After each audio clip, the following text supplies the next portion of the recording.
ponytails gaze at the sky. Super like a summer, don't you think so?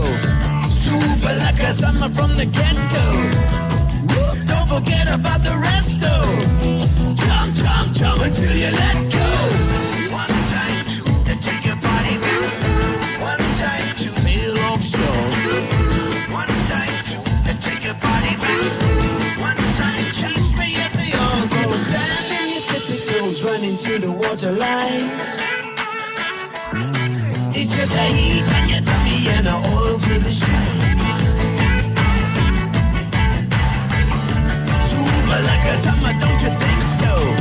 Super like a summer from the get-go. Don't forget about the pesto. Jump, jump, jump until you let go. One time, two, to take your body back. One time, to sail offshore. One time, two, to take your body back. One time, meet you at the encore. To take your body back.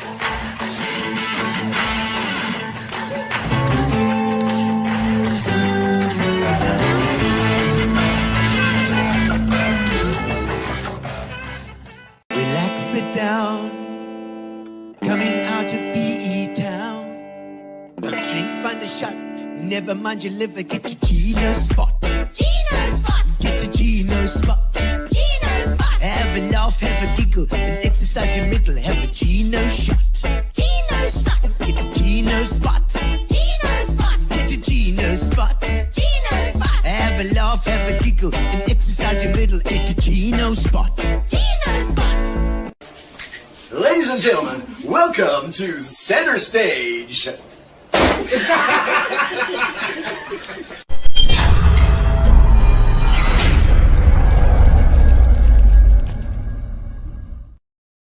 Indeed, welcome to Center Stage and welcome to Gino's Spot, Tuesday night, 6:30, every single Tuesday, without fail, no matter, come rain, shine, oh God, we hope it's going to rain. We'll see how it goes. A little bit of rain this week. The tanks were just edging towards the halfway mark, but I didn't make it there.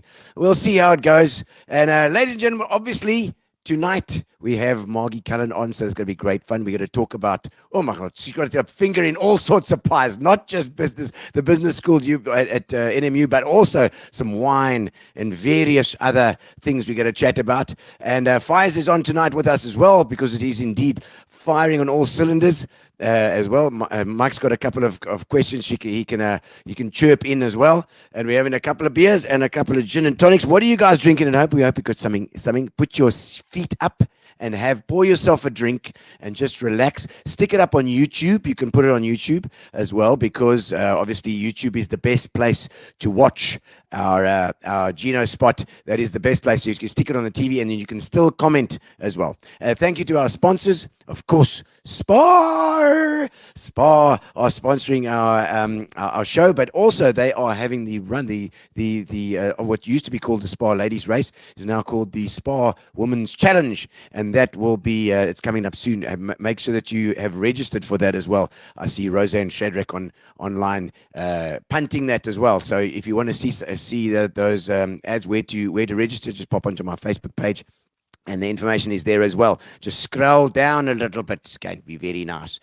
So thank you to Spar, and thank you to Amobia, our internet provider as well. Also, Nicola and the team there, always helping out for years now. For years now, indeed. We just go saying years because I've just come back from Telford. It was wonderful there at the Mad Hatters. We did the golf guys. They were suitably drunk, and they had a great time. And on Saturday night, we had an awesome time there at the Mad Hatters. Those golfers can have a party if they want to, eh? And it was I think they had a very successful week there, doing all sorts and raising money to And I know we had a couple of raffles and a couple of things. It was great fun. They partied until late in the night. Make sure that you that you've got something to drink. Just pour yourself something and relax for the next while. We're going to get to know Margie Cullen, and Fires is going to join me on set. We've got a slightly different set. I don't know if you noticed, it's a bit different. And we're ready to go, ladies and gentlemen. So let me sing you in. Send me a comment. Send me some comments. Stick to the comments in the your messages in the comments. Tell me what you're drinking. Tell me where you're watching from, and I'll sing your comments. We'll do a little bit of song. I think it's going to be. I'll do something here. All right, now I think we do for Margie. We'll do some Scottish song, right, for the Cullens. When I wake up, well, you know I'm gonna be the man who wakes up next to you. And Carol Jacobs, flying in from East London, she says, hi, Gino, how are you? And Camilla, she works at the library, she's always on, and I appreciate all that. Is that the purple people eat the rice? That's right, you can't be right for that. And I would walk 500 miles to see Keith Clark. Yes, I would as well. Mark Banks says hello. Is the Snake Park in P available as a venue? Well, I don't know, Mark Banks. I don't think it's in Bird Street anymore. I don't know when you were here or last you see, but I think they got the snakes out and they put it down at the Tropical House. And when I come home, you'll see Garth Webster. He's pretty in purple, that is me. And when I go home, I'll see Olga Williams. She'll says, hello, Gino and Margie, how are you? And having a special gin made by Andre too. All right. And I would walk 500 miles and I would drink 500 too. To be the man who says thank you to sponsors all the way. That's right. Thank you, Spar. Thank you, Spar.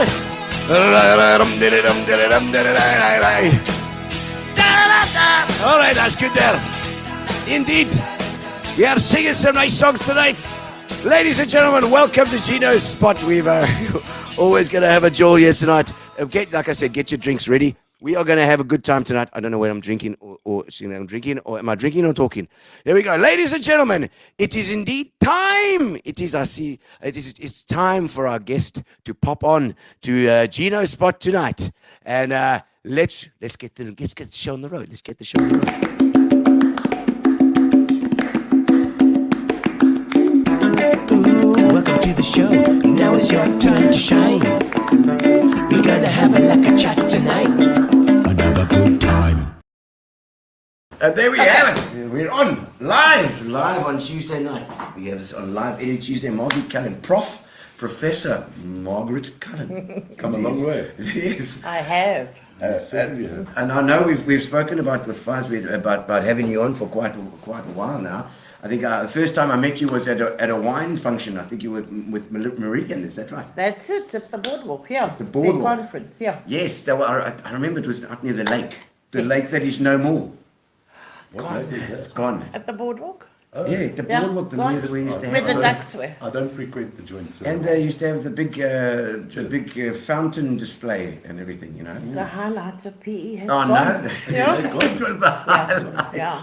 It is. It's all been sucked out and is different, completely different. what is there now? It's a big shopping centre. You need to go and check it out. Where They've do even you got a go? Friesland. I use online. I do online shopping. Okay. I just have to ask you, where did you learn Scottish? Oh no, I did from Danny Fisher.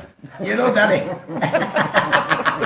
He was from the Blarney Brothers. The Blarney Brothers, yeah. You he need used to come down. a I better remember it teacher. well. Yeah, no. I think Listen, do no, you it's- think you did well? I mean, all it's that a stuff mixture. comes off the cuff. I think it came off something else. No, look, the Scottish accent, you know, it's a bit dodgy, but you've got to use your imagination a bit. No, I didn't. I Good. didn't. I closed my eyes. Oh, good. I must say, it's lovely to see you. I've known you for many years. Many And years. Cheers. Where's Cheers. your- I'm having a water. Yeah, Look. the water, she's having the water tonight. The water. Very, I think sort that out, please. yeah, no, we'll maybe be able to convince her before the night's out. But Margie, so I mean, we're talking about Meridian. I'm sort of thinking to myself, where were you actually from originally? Where did you come from? I grew up in Swaziland. Swaziland. Yes. Wasn't Graham Vass from Swaziland? Yes, as he was. well? Yeah. He was. So you're the second person from Swaziland that we've had on the show. Yes. I grew up in Mbabane. Oh wow. Okay. My father was deputy head at St. Mark's. And my mom taught at St. Mark's, Okay. and then with independence, we all ran. Oh really? When was that? When I was little, 1970, we left. Wow. Yeah. So, yeah, they got independence from Okay. Britain, Yes. and all the people left. And the king took over and started beheading people. Sabusa. Oh, was it Sabusa? It was the coolest thing living in Swaziland because the telephone directory was about that big. And, Yes. and his number was in the directory. So Oh, really? we used to phone. We would phone the king. Did you tap it out? Like, No, it was just one number. 7. oh, yeah. 7. Interesting that you mentioned the telephone directory because, and we can touch on it later, but I always measure the size of a market, well, in the old days especially, by the size of a telephone directory. Yeah, Oh, not yeah. anymore. No, you can't. I mean, Yeah. does a telephone directory still exist? I don't think so. Yeah, well, I suppose it's nobody's I mean, in those days it was like that was the only place you could advertise. Correct. Or, It was or great. put your name, For keeping the door open, Yes. holding your testing your strength. computer, yeah. Doing your modelling or whatever it Yeah, was. but again, I'm asking out of ignorance. Do you get a telephone directory these days? I don't think so. I- We don't have a telephone. I remember Yeah, they used to nor do deliver. we. Yeah, so I don't know. Somebody online will tell us when Yeah, when they did they will. stop producing the telephone directly? Or do they still have it? The yellow It's been pages. printed in Durban Yeah. by Yeah, Universal they used to Printers. throw it Yeah, on your doorstep. over the land yeah, on your that's it. doormat. Yeah, Okay, so I grew up your dad there. were your mom and dad were teachers, so that Yeah. that would have led you into education. Did you always know that you were going to be in education or teaching or something? I wouldn't say I knew, but I certainly like teaching. I feel it's a lot of performing, Yes. and I danced for Okay. 17 years. Well, I'd like to Yeah. come and have a look at one of your lectures then. So, well, my husband Andre is also a professor, Okay. and it's like being Cheers. on the stage. Cheers. So there's a part of a performance, and for sure. apart from the job to be done. Yeah. But yeah, I so always find the more sort of when the teachers relax, they go into a different zone, and I always some teachers get into this whole sort of rote format, Yes. you know. Yeah. But if you're a performer, you probably don't. no, I have a lot But of then- fun in class. Yeah. But Yeah. then, just as a matter of interest, I mean, after school, am I right in saying you joined SFW? Yes. No, no. Were you at no. school in South Africa then, or where did you go from Swaziland? Did We you came go? to Port To Elizabeth. PE? Yeah, Okay. my dad got a job at Grey, Oh wow. and Okay. my mum. They both Okay. taught at Grey, and then I went to collegiate school Oh for yes, girls, of course you did. and then went to study teaching purely and simply because my parents didn't have enough money, and I got a bursary, Okay. Oh, well that's Yeah. that Before works. you joined SFW, you actually studied to be a teacher. and I taught. Oh, I see. Okay, I wasn't aware of that. Yeah, Sorry. no, I taught Okay, so- at Victoria Park. So from collegiate right to UPE or whatever it was back Yes, to, or yeah. the teaching college or No, UPE, yeah, Okay. yeah. So you did. And what did you teach? I taught English, Latin, and geography. Yo. No, I beg your pardon. I was of the opinion that you joined SFW and then only later on in life. No. Yeah, So yeah, at that time when I taught, jobs were all reserved for males. Yes. And Yeah. I don't know who he was, a guy came out of the army and he had my subjects and there was no place for me. Oh, really? Yeah, so I left really? teaching and I went to work for Bruce Nieberg. I don't know if you'd remember him. Carlin and Company. Yes, I do remember. And from Bruce, I went to join the wine team with Olga. The legendary The one. legend. The SFW one. I actually replaced Yeah, they Michelle come. Brown. really? She Oh, left okay. and I So took she- her Right, right. position. Oh, no, Yeah, Michelle was at yeah. SFW. Yeah. Just a couple of questions here. You see the questions coming up. Garth Webster That's says my Latin dad. Thanks, teacher. Garth. Yep. Jock Cullen. Turning 91 this year. Proper Scottish, eh? Jock. Jock, indeed. Marcel Thompson says, directory is still going. Received one at work the other day, but very, very thin. I'm not in it. Yeah, So it must be thin. Well, I don't know. They probably got an old number for me. Good evening, Mars and Fireball. It says, and Gino, looking forward to hearing this. Thanks, Keith Clark, of course, Casey, also. Knuckle. Haven't seen him for years. Also SFW. Oh, were and you there's not? Denny. Dennis Karangis as well. How's it, Dennis? Nice to see you. And of Denny course, must spell whiskey without the E. It's Then Irish. it's Scottish. It's an Irish. Yeah. Correct. Yes, that's the Irish whiskey that you like there. Yep. That and of course Karangis is at Algo FM now. doing the Yes, marketing there. Yeah, we were at the winery together. Okay. Oh, as well. Who's that message from? No, that is just a normal. That is our. That's us. It's. I put there featuring. Like as if you I in. thought the Like, FT was something no, else. as if you like, as if you know, like Pitbull, FT, Okay. whatever, you know, or what's it, so Taylor that's- Swift that's from featuring Pitbull, Gino Spot featuring Prof. Margie Cullen. Featuring. Okay. That's it. It's like a song. But yeah, so SFW seemed to be a really nice team at that time. It was. It was really, really cool. We had an incredible amount of fun. And we did a lot of good work. It was at the time when wine wasn't really a preferred beverage. Well, good wine, should I Yeah, say. yeah. And so Olga and the team, we went out and we educated Okay. Doing people tastings. about wine. Yeah. And so, because I think about it now, I remember the Keller Prince, you know, used to get That the was us. Keller Prince Yeah. things. And those big 5-liter glass cans. that Yeah, used to it's give. What were some of your brands? Oh, Mainstay, Niederberg, Keller Prince, Autumn Harvest. Autumn Harvest. Crackling. Crackling. Rugby, yeah. Zonneblum, yeah, lots of brands. Martel Brandy. Yeah. Dennis will have to help me. I can't remember further, but yeah. Now, am I right in saying Mainstay is no longer? It's been I taken off the think market. I'm not sure. I really am not sure. I'm not a cane drinker. You know, they always Casey say. might tell us. Yeah, Yeah. there's enough people on there that can tell us which is Mainstay still available. We don't see it Yeah, as much as we used to. Yeah, Actually, they always Durban used must to be say, taking straight. Cain killed Abel and it won't kill me.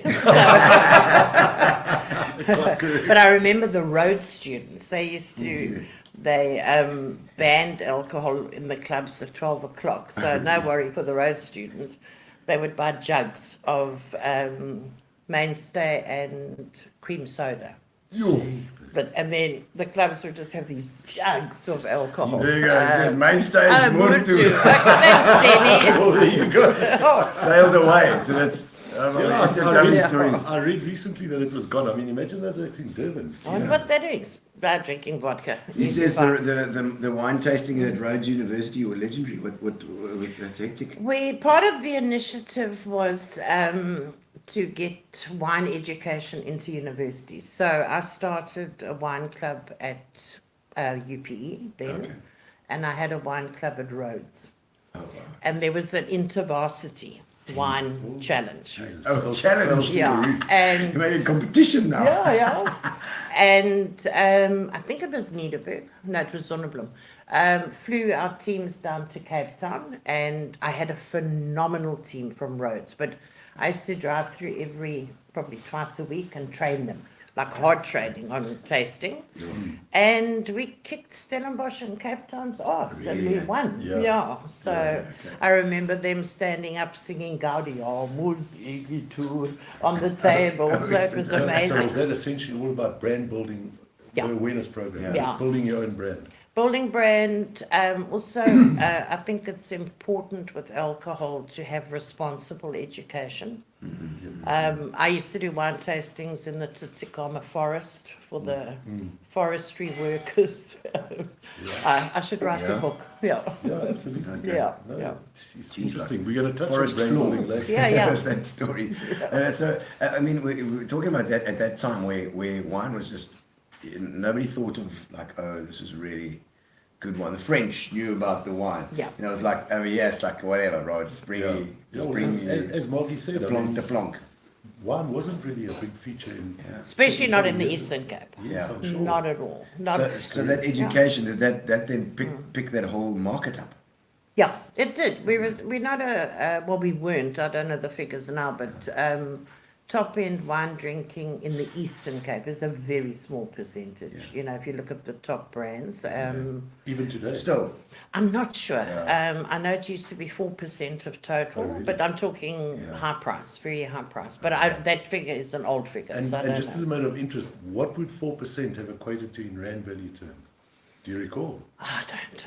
I won't remember. Must have been huge. I mean, It was big, but we Yeah. never got the lion's share, you know, the marketing spend. We got all the crackling money and the mainstay money and the so who- ship sharing, Yeah, big Skip. money for Skip, yeah.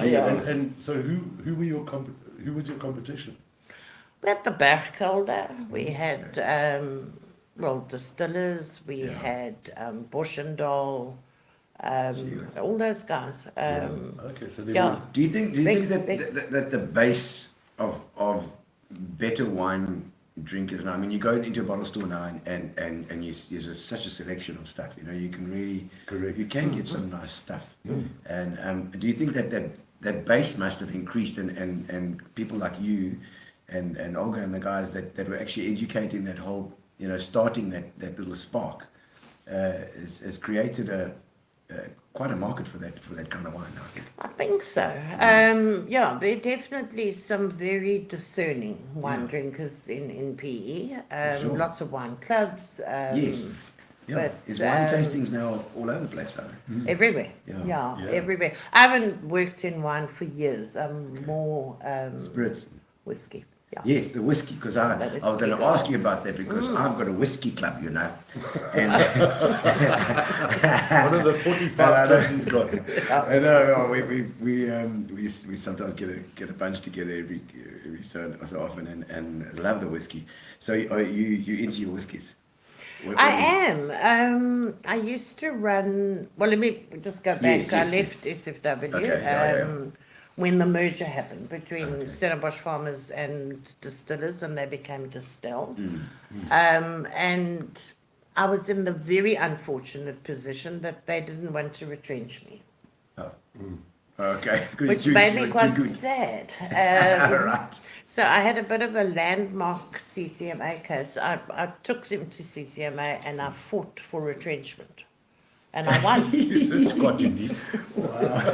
Yeah, it was actually quite So, interesting. But let me understand this. Why did you actually want to get out of it?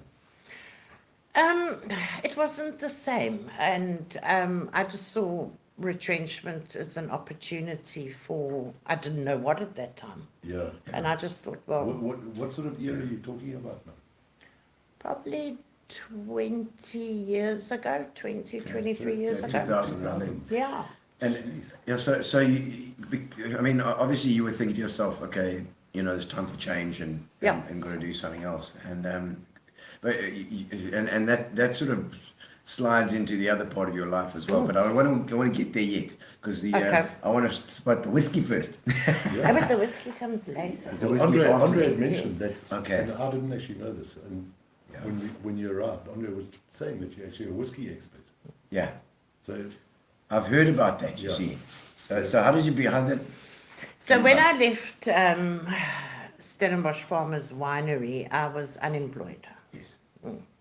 And obviously had a lot of knowledge being an educator in wine. Yeah. And then also at that stage, SFW had Bell's Whiskey and Hague. And then I was unemployed and having a lot of fun. But when you get unemployed, then you lose your company car. Yes, And yes. Anyway, it was a It does little bit become difficult after a bit. Yeah, and then I'm sure you all know Ray Hitzeroth. Yes. Very well. Yes. Okay, so Ray phoned me and he said, come and do my promotion work for me, manage it for me.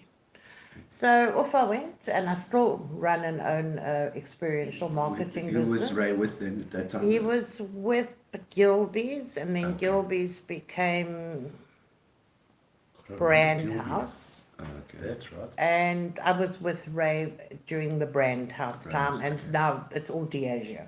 So, Okay. Oh yes, yes. yes. so I ran, and that's where I started. I've got to thank Ray for starting that business. So I still have a experiential marketing business. Ray embarrasses me a bit. Every time I see him, he says he used to change my wife's nappy. No, he's not that old. I know he's not that old. 'Cause I know him. He can't be that old. No, I'm telling you, when my wife was a little girl. Really? No, but anyway, Anyway, lovely guy. yeah, wonderful lovely. guy. So at that time, Diageo embarked on a very similar sort of thing to the wine team, and they made a college of whiskey, Okay. which I ran in the Eastern Cape, and my job was to educate people about whiskey college and of beer. whiskey? Yeah, Okay. Jeez, it's the first time I've ever heard yeah. Yeah. So I did thousands of tastings. Really? Yeah, I have some people who call me their spiritual leader. That's a nice way of putting it. Yeah, but I love whiskey, and I think a lot of it's got to do with my Scottish blood. Yes, And Yeah. yes, it's still very Your current favourites? in whiskey. My very, very favorite in the world is Kaulila. It's a single malt from the Isle of Isla. Yes, I'll have to try that. Yeah, full of peat, full of Oh, creosote. so you like peat? Oh, I love it. Yeah, Love yeah. it. I've got a little Ironically, friend, I'm sorry yes. to indulge Yeah. myself. I've never been able to acquire the taste of whiskey, but Keith Clark actually Nice. Yeah. gave me a bottle of Johnny Walker Blue, which we then decided to keep for when our oldest son turned 21. Okay. And it was often under threat, but we Yeah. kept it. And he actually turned 21, he was in Paris. So we decided to open it one day, and that I could certainly drink. It's very smooth, but the rest of them are Just harsh. smooth. blend. Yeah. I can't acquire the taste, Margie. I'll teach you. Well, Yes, with pleasure. Yeah. it'll be But difficult listen, to I get taught off that. Andre when I met Andre. I didn't Were you drink not a whiskey. whiskey- No, Are you making whiskey with Andre?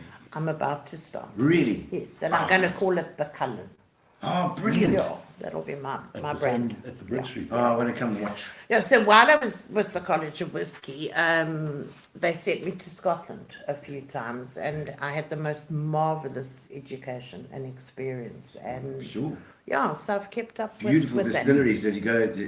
Which ones were favourites there? with We went to a few, but I stayed in Drummoor Castle, which is owned by J&B.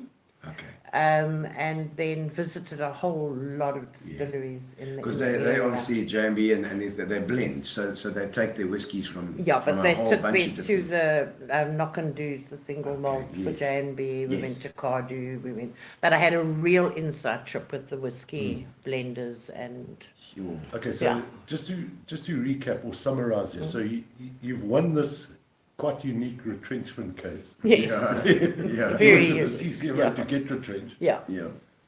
You met then Ray. go in, Ray then gets you involved. Yeah, but that was like a part-time thing. Okay, Yes, okay. yeah. Okay, so I worked with Ray. I didn't work for him. Oh, So I I was see, okay. his, Okay. like, outsourced. Right hand woman. Yeah, and, yeah. and just to summarize then, you were going around Port Elizabeth, I assume, Yeah. or the Eastern Cape, educating people about whiskey.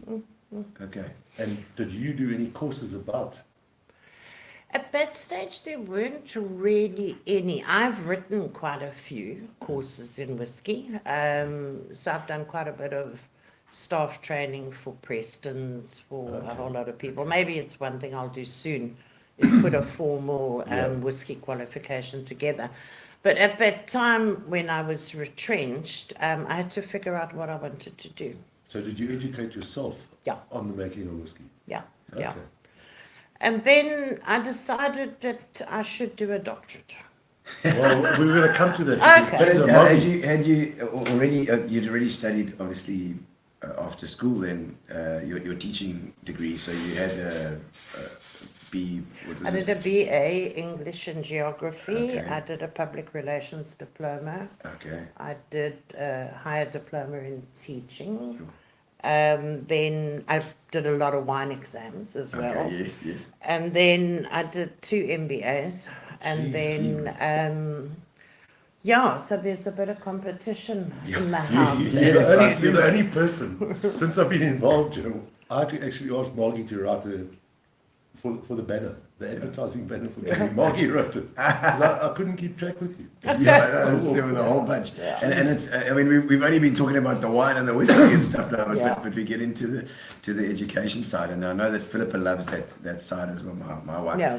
is, and for me the entrepreneurial spirit about you. So already I can see that in the way that you do things, you decide. You're not scared of risk. You're not scared of a bit of risk. You're going to go. Let's do it. Yeah. And is that your thing? That's entrepreneurial. Yeah, it is. It is entrepreneurial. Yeah, Of course, it's scary. definitely. It can be scary, but you get like a gut feel, and then off you go. And if I may ask, Margie, over what period of time did it take you to do 2 MBAs? Yes. And I That's did a lot my of study. first, I couldn't quite decide if I should stay in South Africa or leave. My brother had left for America at that stage. And I don't have to tell you, I had quite a I remember your colourful relationship with my previous boyfriend. Gino, Yes, what a legend. Yeah, it There was was- an entrepreneur of note. of note, yeah. Of But it was absolute quite note. Guns N' Roses kind of.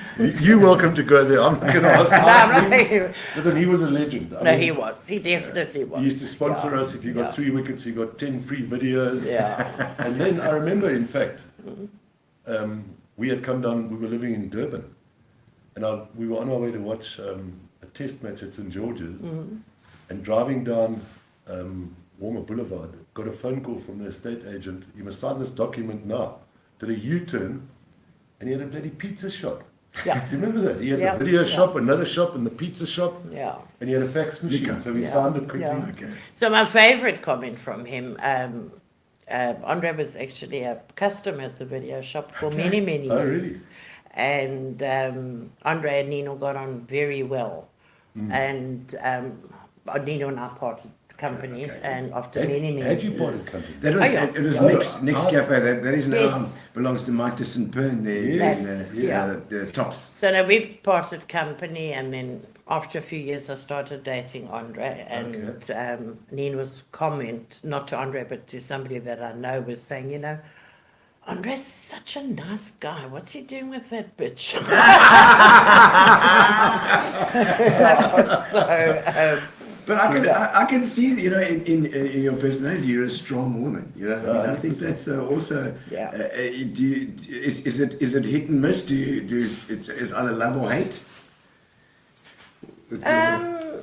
No, Is listen, it- I will is answer it that. polls? Margie took no shit. Eh? Yeah. And that's how I know you. You took no shit. And Yeah. I can remember, in fact, Nino was also a guy who took no shit. yeah. Yeah. And there were often little altercations in Oh, the yeah. video shop. Oh, yeah, yeah, Where yeah. you, pass off, yeah. Yeah, you would leave fast in your car. Yeah. I Yeah. think he would. No, yeah. So I don't know how we got to him, but yeah. anyway, I got Subject there. was, But Your colourful relationship. Yes, but yes. that very was com- actually, oh yes, so why I studied. So anyway, Yeah. so then I decided I was going to go and live in America, and then came back and didn't work. I never took the thought any further. So I thought, if I'm going to settle here, I need to do something with my brain.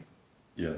And so I started my MBA at Stellenbosch when I was 29. Did you go to Stellenbosch? Or you Yeah, didn't? Oh, block, okay. no block, so I Oh, yeah, commute. Yeah. Okay. And then I never finished at Stellenbosch because Nino had a major car accident and I ended up with shops and I remember whatever, that. yeah. I remember that. Okay. And then picked that up. So I got my honours from Stellenbosch and then picked up and complete. So when I say I've done 2 MBAs, I haven't got 2 MBA qualifications, but Yeah. I've done them. Yeah. And then completed the second one through Northwest. And if I may wow, ask you, no, you Yeah. can tell me to piss off, but No? were you working whilst doing the MBA? Yes. Yeah. Okay, Yeah. okay.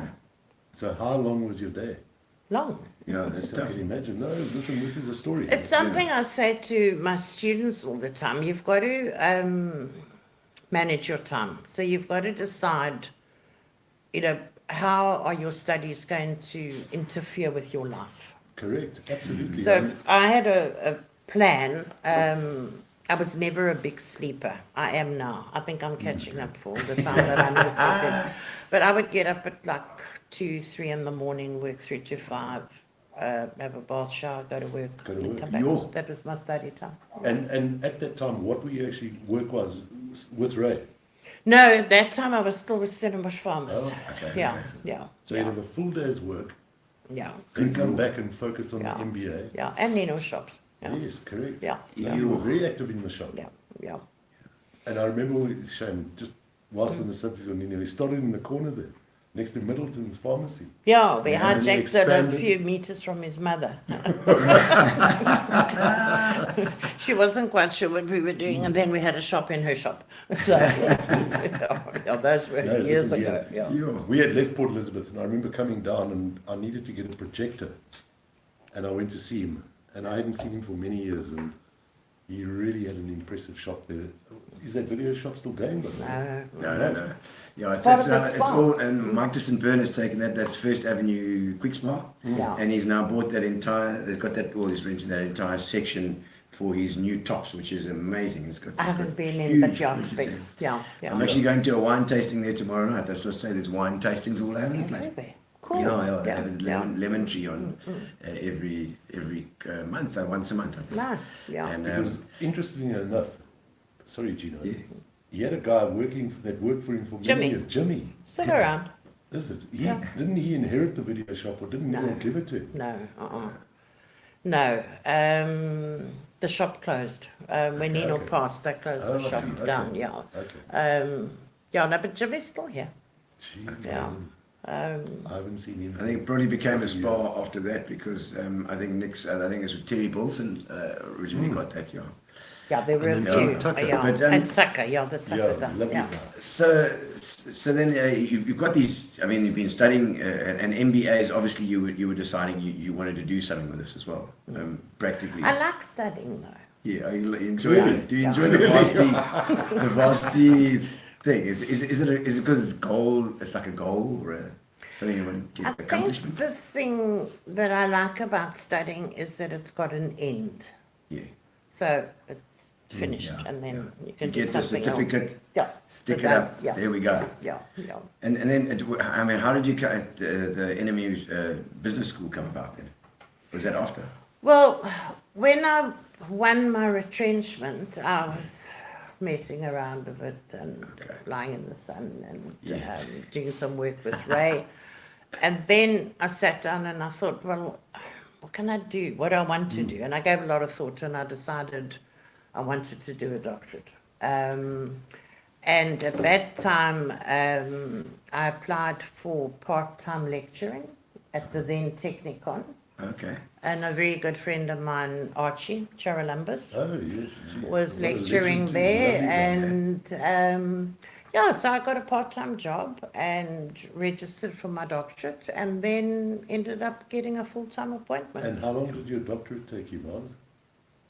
I think 3.5 years, I think. Also Yeah. part-time. Thing. Yeah, part-time, yeah. But just to pull it all together, my doctorate was on family businesses in the wine industry.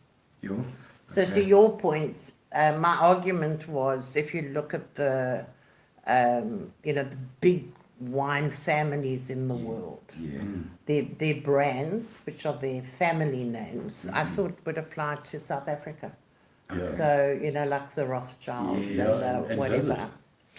I don't think anybody really picked up on what I was doing because the market here, there are definitely, if I look at, there's some great wines. I'm thinking of Vuuren Raats with his top end wines. And yeah, so. In South Africa. Yeah. So some of that, definitely, I think my theory worked out in terms Yeah, of what I was trying to prove. The value of a family name Yes, yes. and tradition and everything that went with that. Now, So- again, excuse my ignorance. You do a doctorate on family named wines. Who offers a course like that?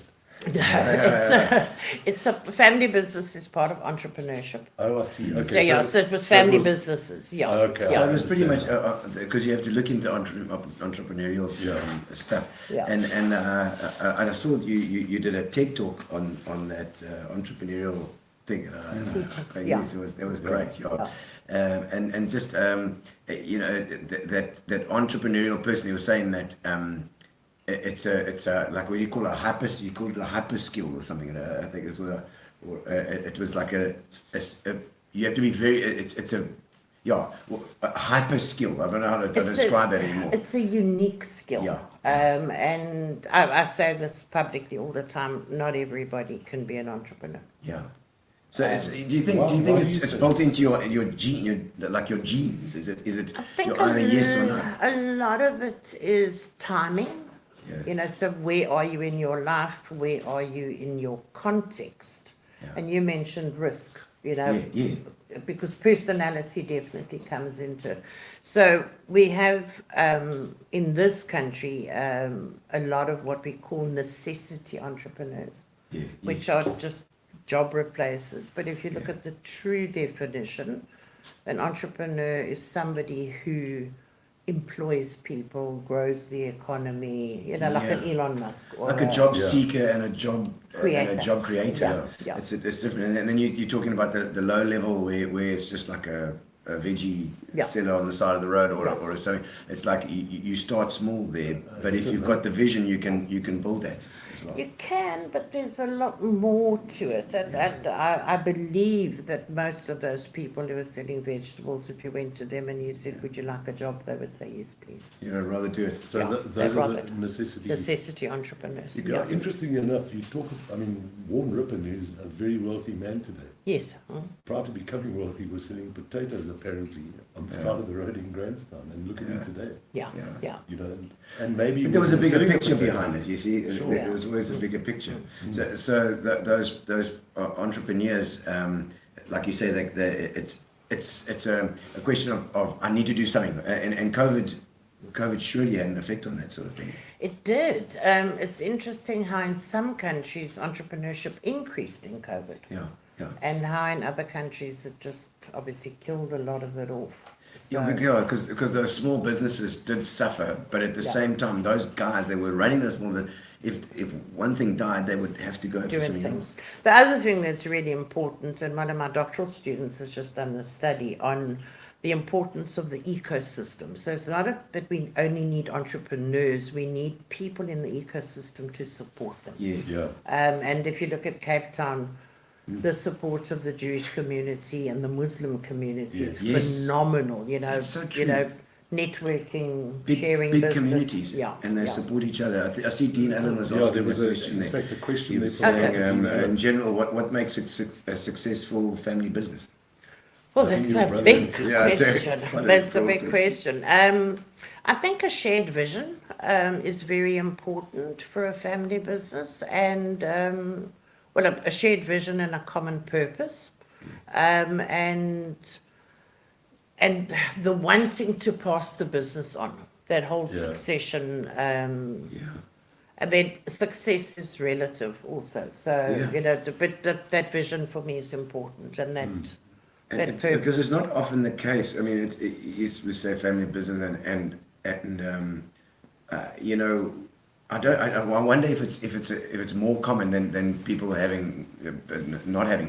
Like I'm a musician, as my son's a musician, but you've never really thought of doing a family business sort of thing. Like when you have a spa or a Nick's cafe Yeah, or whatever, yeah. you know, then your family gets roped in. Like, come on, you know, come on, Yeah. kids, get into Yeah. the shop. You Yeah. know. Good Yeah. point. So then it's a physical thing. But to almost focus on getting your people, your family in if they've got similar talents. Is another I story. think that the family business is really misunderstood, and I'll say that when I started working in family business, I misunderstood it. Yeah. So if you think Ford is a family business, Peugeot is a family business, Ferragamo, Estee Lauder, I mean, most of the big businesses in the world are family businesses. Yeah. So, They're all involved. so management, but still governed by the family. Yeah. Sure. And they're critical for the economy. They really are. Absolutely. If we look here, Patrice, Yeah. if I think of my jeweler, Peter Moser, Yeah, family yeah, business. yeah. There are lots and lots of family businesses, but Yeah. we don't see them, you know, Yes. we just see them as a business. So, Yeah, correct. yeah. And then you were talking about communities like that Muslim community in Cape Town is huge, and then the Jewish community there as well. You know, you get these pockets. I see the Portuguese guys in Joburg. You know, it's like Yeah. they do.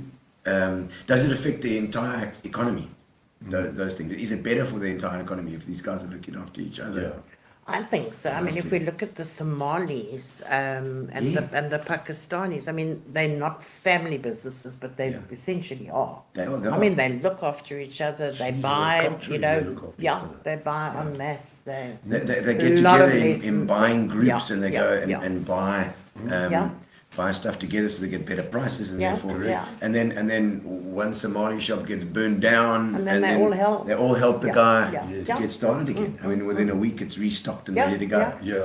Yeah. Yes, there'll be So- a lot of lessons Incredible. in terms of that. Oh, So- yes. As Philip, There's the here we go. missus. Hello, Philip. How do you know if a business idea is a good one or not? Is there a way to assess it besides doing business plans and strategy plans, etc.? Oh, Sure. that's quite a big answer. Yes. I'm first going to say it must be based in opportunity and not an idea. So an idea Okay. can grow to an opportunity, but an opportunity, Okay. so, you know, feasibility comes into that. But very important for me also, apart from the business, is who's the jockey. Who's driving it? who's riding that horse. Who's Yeah, driving it? yeah. Because you have to have that person driving. Yeah, yeah. But what you're saying there is that don't have just an idea like, oh, I want to do Yeah, this, yeah.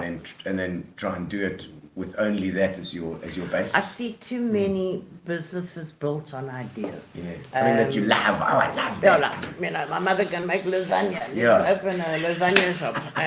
You know, that kind of thing. Yeah. And Isn't that where all businesses stem from? Ideas. yeah, but then you've got to test the idea Yeah, before you Good put the point. money in. Okay, You've got to good point. test So that there's a idea. test. There's a testing Definitely, process. Definitely, yeah. Do you deal with that stuff in the courses? I that do. Yeah, Testing, I yeah. teach fail fast and fail forward. That's what Fail you have fast to and do. There we go. Yeah. There we go. That is, That's what it's about. That's And then very you good. pick yourself up and start I heard over somebody- again. It's fail fast and So fail let's forward. just dwell on that testing the idea then. So what sort of time frame would you give for testing that idea before realizing, well, I'm going to keep the plug in or I'm going to pull the plug? We talk about a window of opportunity. So, you know, the window opens and then the window will shut. So the time for testing obviously is limited because people don't have resources, but they Yeah. don't think innovatively. Yes. And they only talk to people that they know will give them a yes. Yeah, sure. Yeah. They So don't I hear think, the- they don't yeah, hear you the know, I'll negatives. Like say a to you, Facebook like click. yeah, Yeah, exactly yeah, like yeah. that. So that period, you know, it's a lot of slogging and hard work and actually finding out, is there really a market for this? Who's the customer? Yeah. How much are they willing to pay? All those kind of questions. So there's, for me, business is about asking the right questions. Yeah. I heard somebody say today that it's like, and this goes towards the idea of like, you know, you want to get like a go forward or be positive because you say don't listen to my bad ideas, listen to my good ideas. Yeah, You know. yeah. So listen to the good and encourage the good ideas because sometimes it's easy to slip back into the it'll never work because of this or you know that's a terrible Is idea. it not a situation or a case of people never want to get rid of their actual darlings? Their nice idea, which you see as a bad idea, and as you said, they don't want to hear the negatives. Yeah. They don't want to. And you know, it brings Yeah. me to the Theranos, Elizabeth Holmes. Did you follow that? situation? I didn't, no. There was a girl who left Harvard, I think, at the age of 19 or 20, and started this, get a pinprick, Yeah. can give you a variety of tests from a pinprick of blood. Yeah. She's now facing, I think, a 15-year sentence in jail. Wow. But after being told that it was a cuck idea. Yeah, yeah. Oh dear. Oh She dear. persevered, and I don't think her intention was to defraud people. But it just happened. But then you're Correct. not doing the due diligence. Yeah, You know, yeah, you've due got to do diligence. that. Yeah. Right. So you know, I also I think this is funny, but a lot of people don't think it's funny. My students call me the dream killer. You're not the dream catcher, you're the dream, I'm a dream killer. destroyer. But let me elaborate on Yes. that. Get the right dream Yeah, You know, a lot of people are chasing things that they don't have the ability, the capability, they don't have the network, Yes. they don't, and then it flops. And I think the sad thing is that we're seeing a lot of money being thrown at bad ideas. Well, you raise a good point here. So a student will come to you and say, I have an idea. Your initial reaction could be, it's a good idea. Well, let's say it's a good idea. Yeah. What happens thereafter? They must go and do homework. Yeah. So do And some just elaborate on research. Yeah. Research, who else is doing this? Is there a need for it? What are your costs? How are you going to access the market? Yeah. You know, the whole business thing comes up in terms of are you the right person to run it? Then there are hundreds of questions that we ask. Because you And can- they've got to go and figure it out, sweat the And- detail. You raise another good point here. Are you the right person to run it? The person who's come up with the idea, It's not always the right person. well, there's a good point. Yeah. Yeah. So, anyways, apart from that, apart from the bad ideas that, in my opinion, are being funded, we are damaging self-esteem because Yeah, these exactly. kids are opening Correct. businesses and failing, Yeah. Yeah. and they shouldn't be opening in the first place. Rather be the dream crusher for those. Yeah, I think Russia the dream killer. Killer, Yeah. sorry,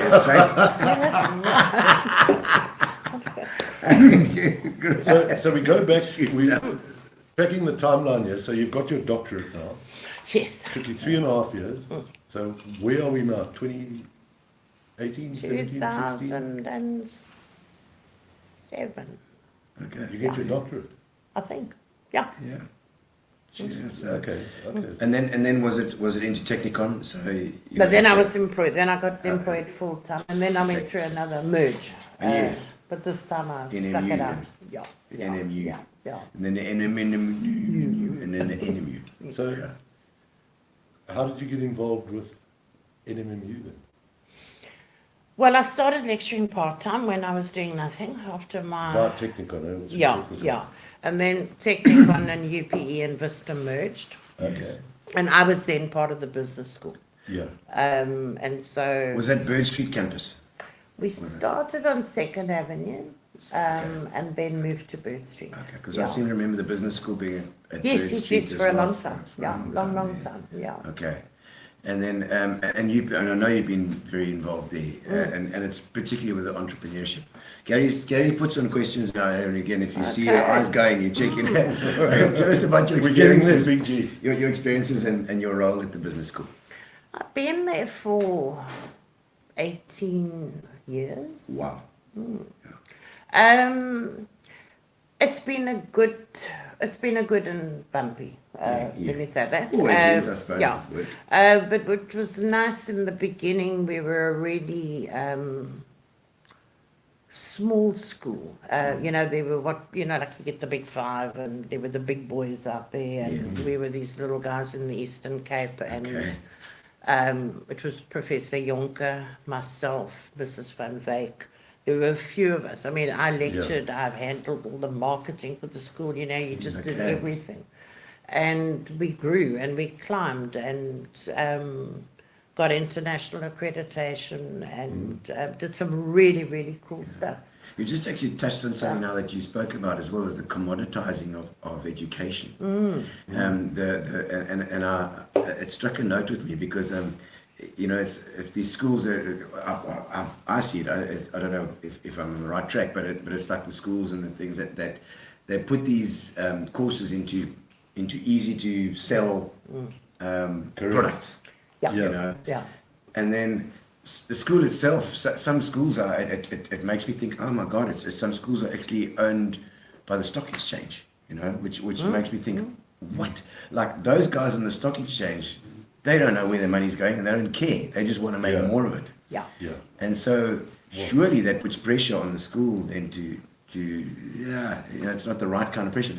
Surely the school is for the kids, the school is for the, I don't know. Yeah, Maybe tertiary is different. It's interesting. No, I think tertiary's, I think we all work in a commodified, where education is commodified. So I'm going to say, because we get rebates depending on the number of graduates. Yes. And yeah, so I'd say things have changed slightly, but that's another conversation for another day. I just believe that as a country, we've forgotten the importance of artisans. And, Yes, you know, yes, we yes. need The people who vocational can stuff. weld and vocational stuff Yeah. because that's what builds industry. Yeah, plumbers. yeah. That's a very good like, point. Yeah. boiler makers, metal workers. Yeah, millwrights, all Yeah, those we things. need those yeah. guys. Yeah. So let's just understand that then. You don't offer that at the business school, or do No, you? no. Yeah. We only work Purely- post-grad, so I only Okay. work after they've got a qualification or a degree. Okay. So no, all our work at the business school is Postgrad, as you honours, say. masters, doctorate, all up there. Mm. So all your artisan stuff would be the TVET colleges or Yeah. those So, kind so of places. what would the ages be of your students then, or the sort of average age? Average age probably about 33, 34. Wow. MBAs. Yeah, And MBA is popular for guys. Obviously, they're getting their business going, and they're realizing that And they're not corporate. knowing, they don't know what's going on. Yeah. They need to know because their accountant's taking them for a ride or Well, whatever. That's it. It's That's a it. good point you raised there. I mean, is it about that? Or is it people that need to further their education to get further in life, or they've chosen It's that route? really most of the students. It's that they want to climb the corporate ladder, Yeah, so they and need the to- world's becoming quite congested in terms of differentiation. Yeah, So, an MBA used to be a big differentiator, and I still think it's a big differentiator. But if you look at the number of MBAs graduating in the world, what's the next differentiator? sure. Yeah. So Margie, at the business school, you've got postgrads, 30+ years old. Yeah. Do you know many of them from your travels around PE or your business leaders? I do. Yeah, I mean, I'm sure he won't mind what I say. I had a guy walking into my office in Bird Street, Yes. and he used to play soccer with Gino. Oh, really? And he walked in, he said, Give me his name. Chuck his name "Is out it there. really you?" Chuck his name out there. Kelly Chandler. Whoa, jeez, I Yeah. saw him the other day. Well, in the academic world, he's Len Chandler, but he's But- Kelly. But Yeah. what a wonderful story Len Yeah. Chandler is. Amazing story. Yeah. And I reminded him, I saw him, Yeah. Michelle Brown and I, in fact, Okay. had a brief meeting about a cricket function. Yeah. And after Michelle left, I had a beer with Kelly or Yeah. Len. Yeah. But really, what a lovely guy. I mean, there was a guy who walked in Yeah. around the time you would have been with SFW. Yeah. I worked for a company called Haddon's with Dave Brickett and I remember. a whole lot of Yeah. cricket players involved in the business. Yeah. And he didn't have a job. Yep. And Peter van der Walt, who was the boss, Yeah. said, I'm not employing you as a blue-collar worker. Go out and get something behind your name. And look at him today. He was. What a wonderful story. Yeah, so I supervised I'll take my his whole masters. I also do. I supervised his absolutely. masters, and he's gone to Portugal. That's For a where he is year. at the For moment. a He was year. leaving. Yeah. He was leaving the following day. Yep. He was. Yeah. And what a lovely story To that is. Portugal. Yeah, Portugal. It's Yeah. really There's a whole lot of fantastic comments. story. Let's have a quick look at some of the comments there. I see John Burgers on there as well. Oh, John Let's see there we go. teaches with me. Yeah. Oh, is that Baby John or Big John? There we go. Baby John. It's Baby John, I think. Yeah, that, Young John, Margaret. Yeah, it says Fireball. Not sure you aware what a legend in the wine industry that Olga and Margie are in the Eastern Cape. They were a team that showed everybody in the industry how things work. Thanks, Keith. So a good punt there. But a punt. We got the punters here as well, Keith. We got some of Keith's punters. Punters for Keith. Yeah. We're giving you a punt as well. Young Margaret. Young Margaret, says John Berger. He's on there. And yeah, I mean, Keith and the guys are always popping online as well. Keith, And I nice to see see you on. Carol's looking for a tequila tasting. We'll get Oh, there. really? We'll get there. Yeah. It's, where's that? Oh, at the top there. Yeah. It's Carol Jean. Oh, Carol Jean. Yes, Yeah. CJ. I'm still waiting for a tequila tasting. Many Not different scared of tastes. tequila. Hey? No, she likes that tequila. I must admit that the only tequila I've enjoyed has been when Carol's been there. Out of her little hip flask, I've quite enjoyed her Yeah. tequila. But yeah, so it's okay. Business school. and your own brand is building through that as well. I mean, people Definitely. talk about Margie Cullen, Yeah, yeah. Prof Margie, and they know, you know, Yeah. and you do legendary talks stuff. and you do stuff as well. Yeah, I try and do a lot of what I call pro bono work Yeah, as okay, well. I think it's always important to give back. So whether it in those days with the old BWA, I mentored for them. Yes, you won the BW as well, Yes, didn't I you? did. The one year Yeah, too. I Yes. did. And now I'll mentor through the business chamber. I just haven't had Okay. time this year, but Michelle's put up a good Yes. mentoring program with that. And you know, you touch lives when you teach. So I've got lots of students who still keep in contact with me and let me know where they are. And Do you have hope for PE? Because I'm always thinking like PE's got so much potential. Do you think that we're gonna? I mean, the whole country's in a bit of a recession at the moment. We've got to get out of this thing somehow. But do you think PE is well placed? I think it's like got blinkers on it, carrying a little bit heavy weight on the saddle. But Very well put. I don't know if it's going to get out starting gate like immediately. yes. But let me say this: I wouldn't be here. Yeah. I travel on a British passport, so I've got the opportunity to go to the UK. I think our work is not done here. Yeah. So I think it's a great place. I think it's got wonderful secrets. But people don't understand if they're not from here. So I'm an advocate for PE.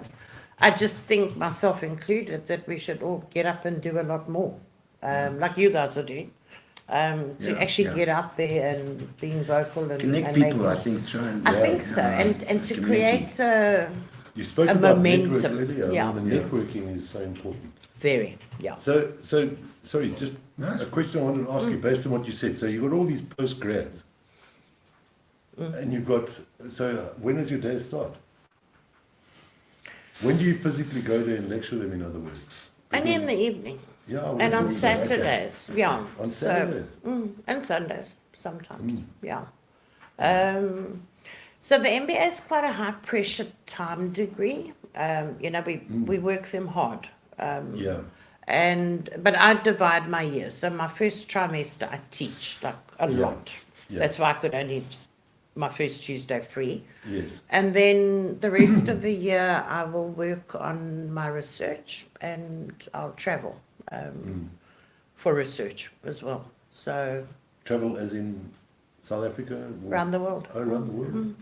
There's a nice question for you here. Well, what do you say to those that criticize academics for being too theoretical and not practical? That's always a. We're going to come to thing. the Is textbook. it difficult to teach in an area where you're having your own skin in the game is so fundamental? Like you've got to keep your. How do you keep your, your ear to the ground? I think, well, specifically in a business school, and let me say specifically teaching entrepreneurship, it's not a textbook Yeah. subject. I don't have a textbook for entrepreneurship. I'm the textbook. So I think, like Mike said, we're going to talk about it a bit later. Academic theory is of phenomenal value Yeah. if you know what to do with it. Yeah. It's the application that, Practical.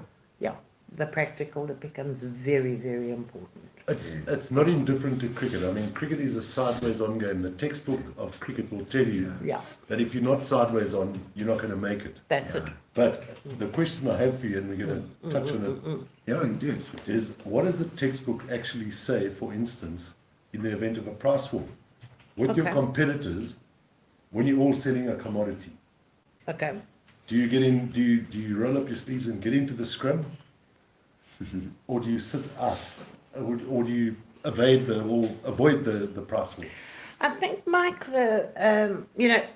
I said earlier that if you know the right questions, it becomes a lot easier. That's the first comment I want to make. The second, I'll get there. Okay. The second thing that I must say, because it's my new mantra for the year, is simple is difficult. Yeah. And that's really important. So, to your point about price wars, my first question would be, and here come the questions. Sure, no. What's the objective? What do you want to achieve? Survival for a start. Okay. The second question for me would be, are you aware of your cost structure, your Sure. variable, your fixed costs, all those absolutely. kind of things? Absolutely. So that you have to have in your head. Absolutely. And then very important for me is, who are you in war? Who's the war with? Well, what ultimately happens is one guy Yeah. starts the price war, Yeah. and invariably everybody gets involved. And you sit there and They say, don't well, have to get involved though. well, sadly they do. And you It's know, like monkey see, monkey do though. very much, Yeah. 100%, Yeah. 100%. Yeah. Instead of letting that guy Burn instead of- himself out. Yeah. Correct. Yeah. Everybody else sitting back and let him get rid of his stock Yeah. Yeah. and cut his margin from say 15 or 12 Yeah. or 10 to Yeah. 3. Yeah. The other thing also But it though, doesn't happen like that. you've got to understand the initiator of the price war's motivation. Desperation. It's not always desperation. It Okay. could just That's a be great point. great power. I want to get rid of Yeah. you. I'm big enough. Here I come. Quite correct. So if I want to increase my market share, if I want to like take over the whole area or whatever, so this is why I say knowledge of the theory becomes very valuable, because you can apply it in different contexts. So you can say, is this just somebody making trouble, or is it a big guy who wants to clear the path? Well, it's a great point, Margie, but how do you ever know that? Because you don't sit in there, you don't have access to their boardroom and their discussions. Look, Yeah, listen. yeah. For me, research and observation is critical. I think Sure. you can preempt a movement. And if you're sitting with a competitor that's sitting with an incredible amount of cash, and that will be in their financials or whatever. So you've got to intrinsically know who you're fighting. Sure. You know, it's like David and Goliath. I mean, you've got to know what you're up against. Yeah. But most people don't bother to find out.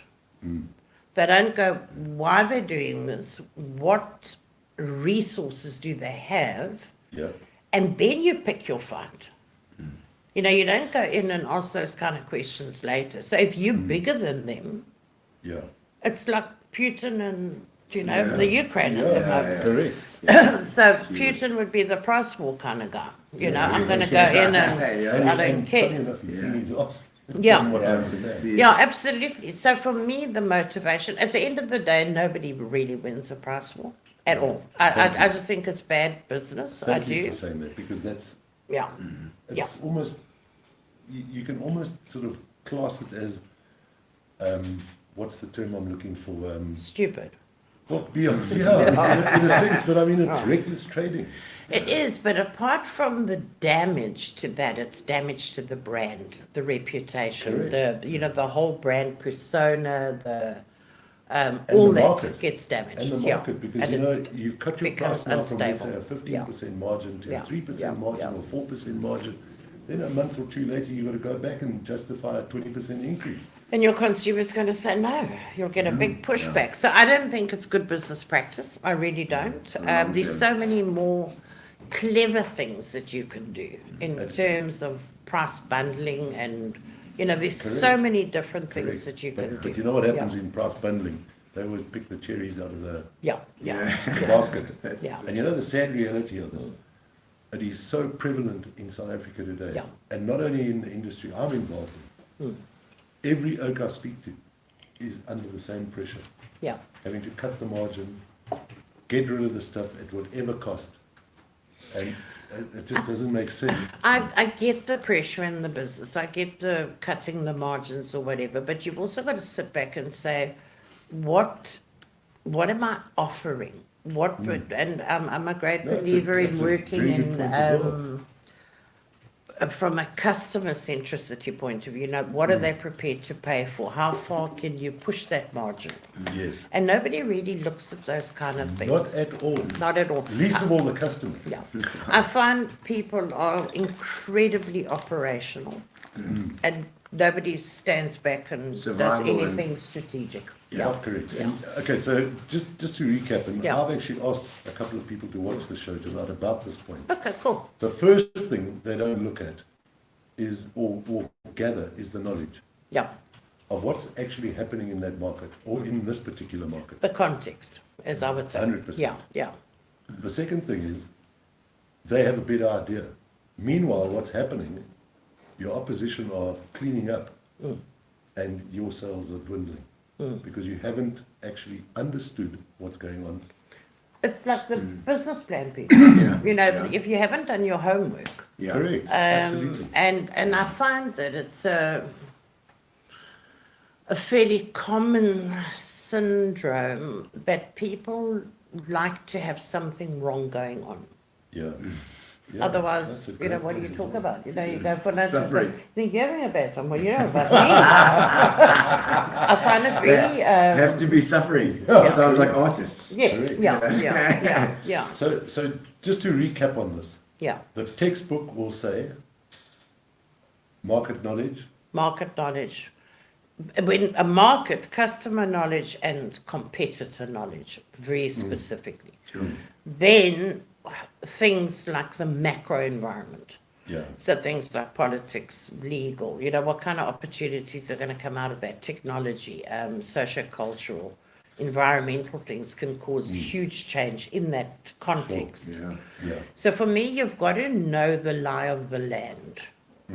You've got to know your competitors, what their cost structure is. If you look at Amazon, I mean, Amazon were the people who drove the free delivery. correct. Okay. Correct, but But it if you must have look- been built in there somewhere. Amazon's cost of capital is phenomenally low. So if you don't understand their business model and their business structure, you can't fight them because you're not fighting with the same weapons. Yeah, yeah, And people don't do that check in terms of seeing, And you the, know, who my the consumer also competitor- doesn't see it. Well, they they don't don't see care. it. It's an Yeah. internet company. It's not. It's Yeah. got Yes. only Yeah. where they Yeah. have not got. They don't have to pay staff. Yeah. They don't have to pay any. Yeah. Everything's automated, Yeah. so Yeah. they can build in those things. They're still Yeah. making a massive profit. Yeah. Whereas you know, a spa or a whatever, or, you know, they are. You going to their shop. They've got this physical thing available that's costing them money every Yeah. single month. Yeah. Yeah. You know, so you've got to look at that, and that's also keeping your community going. Yeah. What's Yeah. the good of going to spend the money on Amazon or wherever when the money's going out of the country? You know, crazy. Tell us your perspective on how people can learn to practice happiness. Happiness. Tell me about this happiness story. I've been hearing about the happiness story now. I've done a lot of work in happiness, and in actual fact, Andre and I've done a lot of work in happiness. And let me say this: happiness is a choice. May I interject for a moment? Yes. Can I ask you to keep the camera on that perspective, Gino and Margie? Very beautiful there. Oh, On that- He's gonna shoot out. are you That one hearing there. it? How do you look good? Here we go. I won't be long.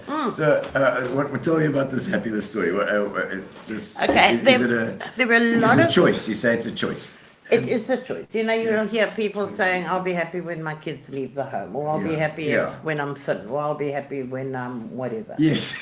when, So, when the kids are Happiness is a deliberate choice. So it's about a frame of mind. It's about the lens that you look at the world through. yeah. But I must just clarify this. The work that we do in happiness is not like the sit on the sofa kind of. Yes, you know, like- relaxation. yeah, it's not that kind of therapy Yeah, kind of okay. stuff. So I looked at the world of happiness from an academic point of view a couple of years ago. And you know that they rate countries every year. Oh, So you get the happiest country in the Oh, world. no ways. Yeah. Big. okay. I'm very keen to know. The the happiest countries in the world are normally the Nordic countries, so Finland, Sweden, Norway. Denmark. Yeah, Yeah, them. okay. And then if you look at the Dubai, the United Arab Emirates, they actually have a minister of happiness. A minister of Yeah. happiness. Yeah, we've got a minister of electricity. They have a minister of happiness. And one of their strategic goals is to become the happiest country in the world. I think Dubai and those places must have a hard time. They've got a certain section of the population that Yeah, can't- they do some really fun stuff though. You know, Yeah. the police will pull you over in Dubai and Okay. thank you for obeying the speed limit. What? I'd crap myself. Yeah, they do. So anyway, so I looked at the world of research of happiness. There's some very big researchers, specifically in Holland, a chap called Vuuren. And then the OECD. What do they look at? What sort of Lots of things. variables? I'll Okay, get to yeah. what we did is I looked at the big sort of surveys that were going on in the world and I thought to myself, where's a gap for me? Yeah. So we embarked on measuring the happiness of different professions. Okay. So between Andre and myself, we've measured veterinarians, engineers, IT people.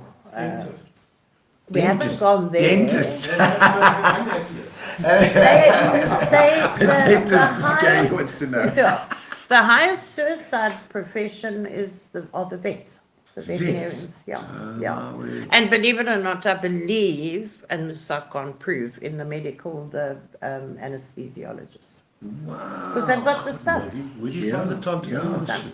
So we've done, I think, 11 professions on happiness. Musicians, not. We haven't done them yet. We couldn't put them down. Yeah, God, you No, we can't couldn't put put them down. can't put them but down for long it's enough. looking at, well, let me say this, from a strategic point of view, from a company, happiness should be one of your KPIs Yeah, okay. because it's a really basic, fundamental thing. Happy employees, happy customers, That's so true. happy company. I mean, how simple do you get? Nobody looks at that though. Yeah. That's Happy totally laugh, happy thinking- laugh. Yeah. Yeah, Yeah. looking out of the box there, because if Yeah. your employees are happy, you always say that. The employees are happy, Yeah. there's low turnover, low Yeah, they low want to attrition, stay, high productivity, all that. productivity, they So, care. yeah, we look at things like work-life balance, job satisfaction, alignment of purpose, your personal purpose with the company's purpose. Yeah, so a lot of things, but we've done extensive work and published globally as well Okay. in a lot of journals. And Margs, you actually raise a very interesting point because it's a little bit of a hot button in the lives of some of us who are quite close, and I don't want to mention his name, but we have a group, and one of the guys in the group is, I think, going through exactly what you're saying. A lot of job dissatisfaction, anxiety, possibly Depression, yeah. yeah. You know, And COVID as well, And- the and- long COVID thing is affecting Yeah. it. Yeah. I mean, clearly the answer to that fellow would be get out of what you're doing, but the fear is Where am I going to Where go? next? correct. Yeah. So, I don't know the You situation, but I would throw go. caution to the wind. I would But, go. but for in your So- situation, what you're doing there is creating something that the company itself can take on and say, put it with their KPIs, and say your key performance things. This is one of them, Yeah. and you can assist with that. Then that's And amazing. then we developed a happiness maturity model.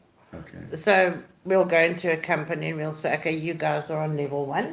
yeah, If you want to improve, do this, that, get to level 2, and eventually, if you look at, I must think of the company's name, but a lot of corporates globally drive their business on happiness. okay. So, Yeah. so Yeah, becoming it a really makes sense. important It thing. makes For me, perfect it's the sense. simplest equation in the Barbara world. wants to But know. conversely, a lot of companies treat their staff very poorly. Because they can. And now that's the wrong Yeah. reason for So, it. Yeah. so when you Yeah. say, let's dwell Yeah. on this for a minute. So you say they can, is that because they've realized that the staff are possibly unemployable elsewhere, or why would It's they? their power.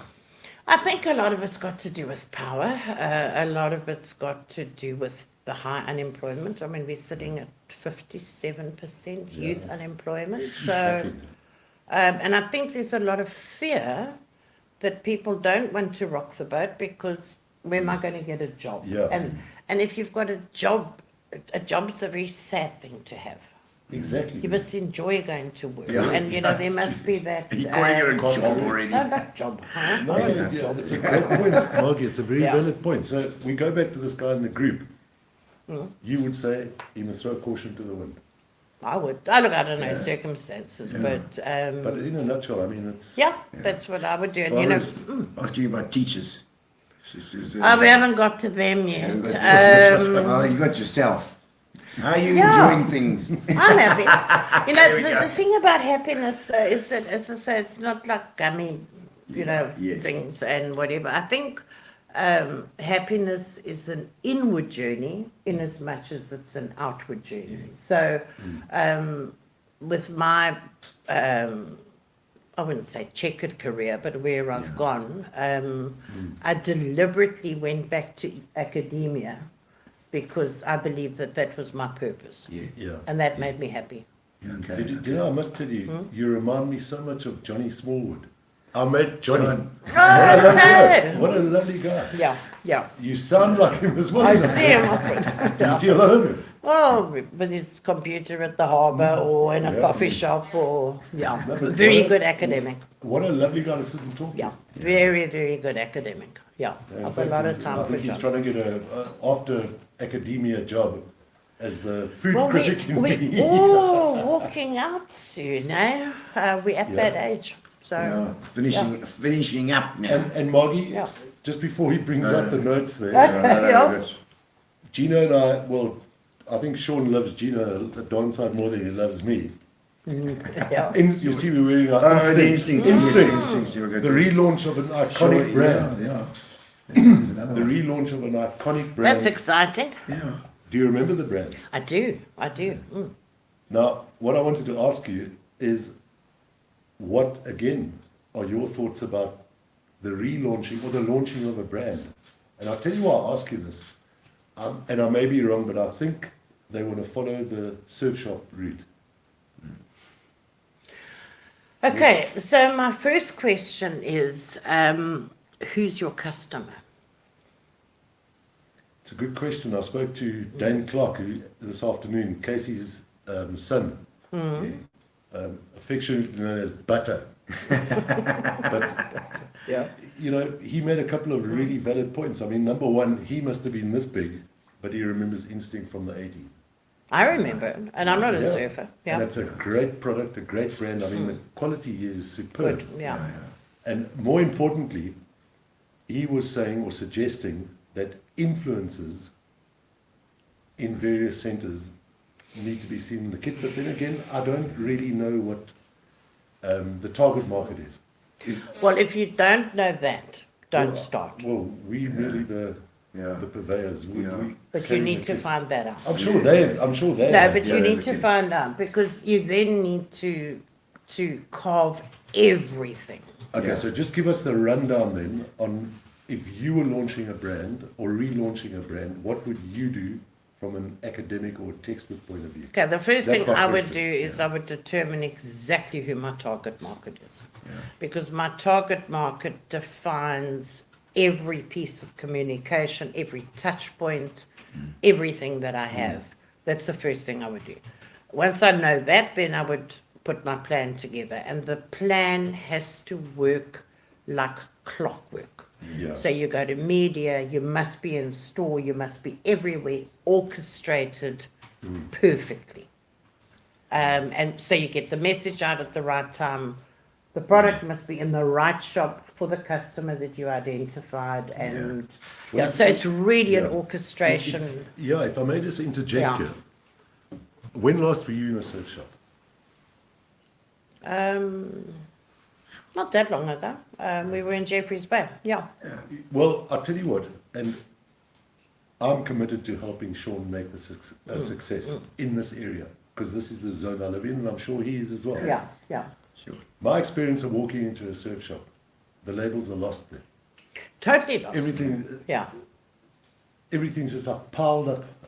You know, Yeah. you've got to struggle to find the brand that you're looking for, number one. And therefore, I say that, and I've suggested this, that the more people you can reach or the more retail outlets you can get to, the better. No, I don't agree. I must be Okay, honest. no, well, Nowadays, So- I think so it's what- different. It's online these days, isn't it? Well, it's very much online. They're very much online. But I'm going to go back to what I said. If you don't know who that person Yeah, is, the target market. Yeah. Because you go to the surf shops, but a youngster not. and then 100%. once you know who that person is, I always ask 3 questions. The first one, is it desirable for them? No. Is it feasible for you? Yeah. And Yeah. is it viable Yeah, yeah. for you? Those are my 3 questions I Yes. asked. Then your marketing kicks in, because once I know that this is what the person looks like, this is what they fear, what they listen to, what they care about, who influences them. Yeah. Then the basic 4 Ps come into place, because then I know if I want to communicate, with Gino, he listens to this and that, and he reads this and he reads that, and then it's like business is like and don't take this violently, but it's like war.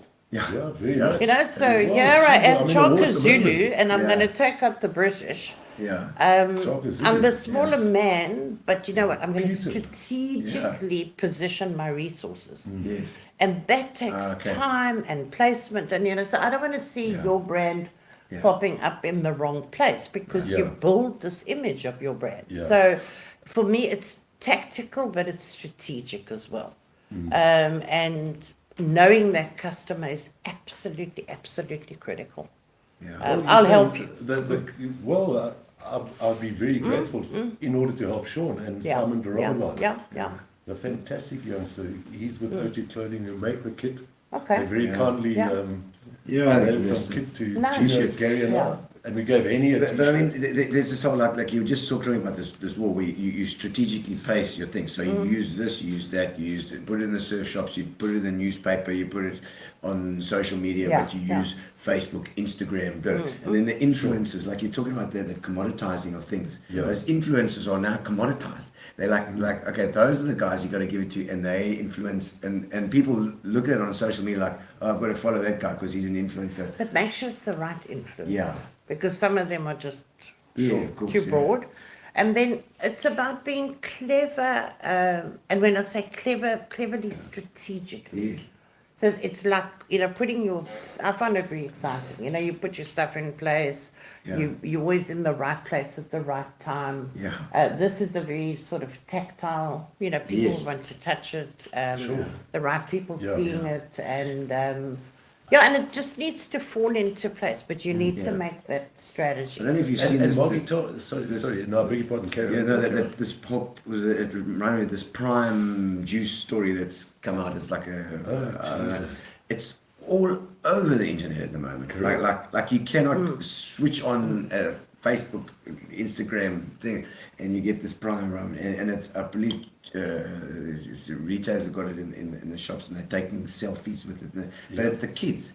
And so all the moms are buying this Prime stuff. I don't even know what it's all about. When I see I that don't know stuff, either. I Yeah, actually yeah. switch off. I'm like, Yeah. get it over. But that's me, Gen X. Yeah. I'm Yeah. not that. I'm not that generation. Yeah. So it's really about being tactical and strategic at Yeah. the same time. What And about- like I said, simple is difficult. So Very much so. Very just to much get so. that And right. to add to that, I mean, I would assume that the brand needs to be from all available for all age groups. So how do you get all age groups into a really overtraded market? I don't know if it would be for all age groups. You're going to have to do some digging and some research to find out. Something like Instinct, I would imagine, would Yeah. rely on the nostalgia. It might, Yeah. it might In a not. big way. Yeah, It so might, then it that's might not. You might only have us. that, and you might have another emerging sort Yeah. of group of people. Yeah. But you need to do your homework. Yeah. It shouldn't be the two of you think. No, it no, should no, be, yeah, you must do sure. some work. Yeah, yeah. I'm more concerned about the Eastern Cape because Yeah, if you look at the success of Sharon Croc in Jeffreys Bay, absolutely. Yeah. I mean, I wouldn't want to bring a surf brand into the Eastern Cape with Sharon around. She'll drown you. Yeah. And she has the power to do that. Yeah. So therefore, me personally, I'd look at, Gorilla. yeah, Yeah. absolutely. Guerrilla But the marketing. gorilla is part of your tactical. Yeah. I don't mind sitting and chatting. We can. Yeah. It's quite a big conversation for Yeah, now. no, it is, but yeah, sure. Yeah. This With pleasure. one thing I know Gary wanted to know as well is with your lecturing, you involved at NMU. Artificial intelligence, obviously, now is a bit of a problem, but at the same time, it's an advantage. But it looks like things are going to change. I think there are two ways you can look at this. You either avoid it, which I think is stupid. Yeah, you can't. So you have to embrace it. So Andre's busy becoming a chat GPT Yes. specialist. There we go. Look at this. And It's amazing. I mean, he approached a whole lot of business schools in the country. My paper from last year, gave it to chat GPT and it passed my course. It didn't fail one course. In actual fact, it wrote the one finance paper in 7 minutes. Oh my soul. Yeah. So where the learning is, it's very good with the facts, Yeah, yeah, yeah. but yeah. it doesn't get the context. So Yeah. for me, from a learning point of view, is how good am I at setting an exam paper? Yeah, That becomes a big learning. yeah. I wanted to ask you now, yeah, sorry, and yeah. I've got to know your husband very Yeah, well. yeah. He should actually come sit here for 5 minutes. And you know what? Why I say this? I mean, Bring what I him want- back for a whole what, hour. what I wanted to actually ask you, what do you actually do on a weekend? Do you read books? We're right. Is it? I think. No, we do lots of things, yeah. We publish a lot. We really publish Professor, a lot. Professor. Well, we're going to find out now because Yeah, we're I going to get get pissed, into I'll make a fire, the go getting fishing. to know you section is You coming. play the drums. We get He also plays the drums. We're going to have a short section now towards the end where the we get drums to are, know they used to you. be there. Okay. Yeah, the drums, Get to yeah. know you, get to know all about you. Okay, something spontaneous or particularly irresponsible that you've done. I'm going to say, I disagree with you. I disagree. I don't like the irresponsible word. Okay. I Come out did of say the something corner. spontaneous. No. It's I particularly meant- spontaneous and irresponsible. We won't put the particularly. I disagree with you. Kaki. No, I disagree with it too. Yeah, you see, you got out the corner, you got off the chair He's going to there. come and give me a book. When Gary gave me that piece of paper, I was going to say that I got married at Yes. age 55 for the first time. Gee whiz. Yeah, So you got married at 55 for the first time? very first What do you know, time. Margs? He's a brave man. Congratulations. Very on that. brave man. Dot actually, Dot said to me this morning, didn't you marry Nino? And I said, No. I don't think so. No. Gee, I said, I don't think you'd ever got married. No, Lived now in we sin. know. Dot, 55 years old. Yeah, so Took the plunge. No, that doesn't answer the question, but it gives me a good thing about timing and being ready and being happy and living your own dream, Yeah. as opposed to a dream that works for you. You So decided that was cool. best decision I Yeah. ever made. And Margs, just as a matter of interest, marriage never interest you because of No. your, no, Yeah. strong woman, you see. Yeah, Yeah. no, it's either got to add value or it mustn't be. So You're They a just wonderful they went and she crushed they killed the dreams of other boyfriends. But Andre soldiered through. He soldiered through. Killed the dog. Well, what is something that people would be surprised to learn about you? Oh, I think a lot of people know. Maybe I was a classical ballet dancer. Well, I didn't know that. It's really nice. As So you you said can do earlier. that stuff. Get the videos I up. was on my way to the Royal Academy. Oh, really? Have you got any video material for They your didn't have next? videos in those days, did they? Yeah. Yeah. You learn here. Maisie Loudon Carter. Maisie Loudon Loudon Carter. She's 102 and she's I still remember. alive in the UK. Yeah. Oh, At the wow. Athenaeum Club. Okay. Yeah. So live long I know Dawn. my choice was dance or brain. Oh, really? Big brain. Mm. You picked it. Did you actually have to make that choice? Did you think- Well, my father sat me down, being a very good Scottish Like this, teacher. yeah, I got short They arms said- and yeah. deep pockets. I had bursaries, and he just said to me, my girl, let's think about this. You're over 6 foot. You go on point. You'll be about 6'7". There's not a man who's going to come near you. No, and then he also said to me, what kind of future have you got? You can probably dance for 5 years, 6 years. And he said, you fortunately do have a brain. Yes. So I would recommend you use the brain. So I did the brain. If you had the choice again, you've got the brain anyway. You know that.